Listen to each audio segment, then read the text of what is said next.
গাজায় যুদ্ধ শেষ হলেও দেখা দিয়েছে এক নতুন সংকট। আর এই সংকট মোকাবেলায় জোর তৎপরতা শুরু করেছে প্রতিবেশী দেশ মিশর।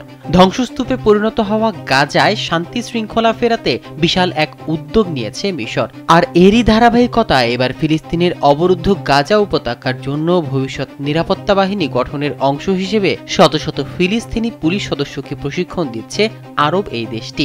ফিলিস্তিনি কর্তৃপক্ষের সমন্বয়ে পরিচালিত এই কর্মসূচির লক্ষ্য যুদ্ধ পরবর্তী গাজায় একটি ঐক্যবদ্ধ ও পেশাদার পুলিশ বাহিনী গঠন করা। গেল আগস্টে ফিলিস্তিনি প্রধানমন্ত্রী মোহাম্মদ মুস্তাফার সঙ্গে বৈঠকের সময় মিশরের পররাষ্ট্রমন্ত্রী বাদর আবদেলাত্তি গাজায় দায়িত্ব পালনের জন্য ৫,০০০ পুলিশ সদস্য তৈরির উদ্যোগ নেয়।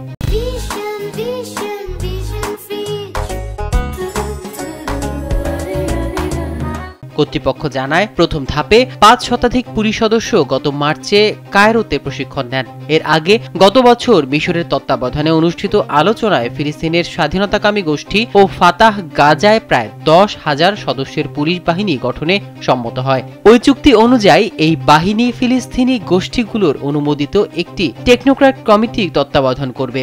আর এই বিষয়টি যুক্তরাষ্ট্রের প্রেসিডেন্ট ডোনাল্ড ট্রাম্পের শান্তি পরিকল্পনাতেও রয়েছে। এর পাশাপাশি ইউরোপীয় ইউনিয়নও পশ্চিম তীরে চলমান প্রশিক্ষণ কর্মসূচির মতো একই প্রকল্পের আওতায় গাজায় সর্বোচ্চ ৩,০০০ ফিলিস্তিনি পুলিশ সদস্যকে প্রশিক্ষণ দিতে চায়।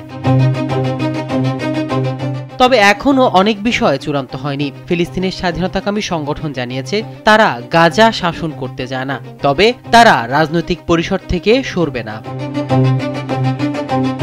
মাহমুদুর রহমান সিয়াম, কালবেলা।